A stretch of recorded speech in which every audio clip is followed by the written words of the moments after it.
any white person who was born, raised, and schooled in the United States of America, if you aren't a racist, you're a miracle. Either that or you decided to educate yourself. Because education in this country is about white is right, brown's all right, black's got to stand back.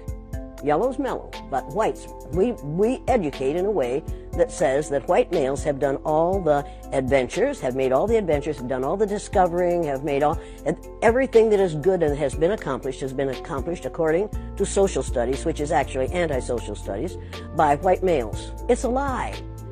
But we do that in order to maintain the myth of white superiority.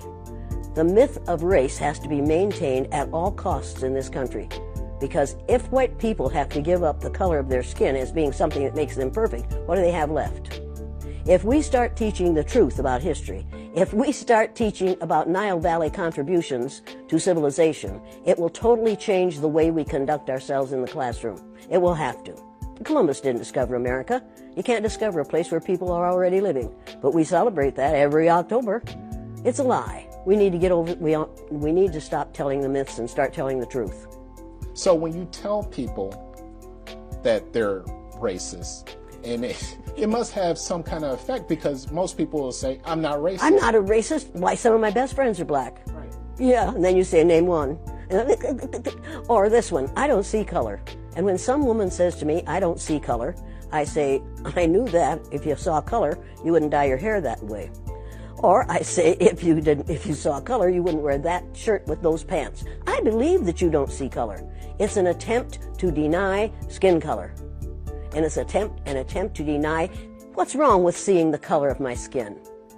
Is it all right for you to see me kind of pink? That's okay for me. I don't mind. And I suspect that you don't mind being seen the color you are. You have a right to be what you are. And until people in this country and people in this world get it into their heads that the first modern human beings that evolved on this earth were black women. They evolved in sub-Saharan Africa about 280,000 years ago, and every human being on the face of the earth today has the memory of those black women's genetic structure in their genes. Now, we don't want to admit that, but that's the way it is. And as people moved farther and farther from the equator, their bodies produced less and less melanin, so their hair, their skin, and their eyes got lighter. As they moved into the east, they ate a lot of fish and a lot of vegetables, so their skin took on a different tone. I found that out when I was raising little kids. My husband worked in a supermarket.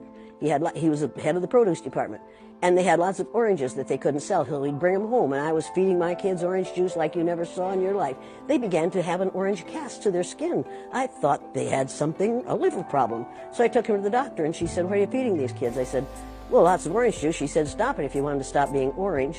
Now, if you think that skin color isn't anything other than the body's natural reaction to the natural environment, get over it. So, if all white people are racist, according to you, can they be reprogrammed? Of course they can. Of course they can. Of How? course they can be. It's called education. I'm an educator. The word educator comes from the root duc, which means lead, the prefix e, which means out, the suffix ate, which means the act of, and the suffix or, which means one who does. An educator is one who is engaged in the act of leading people out of ignorance.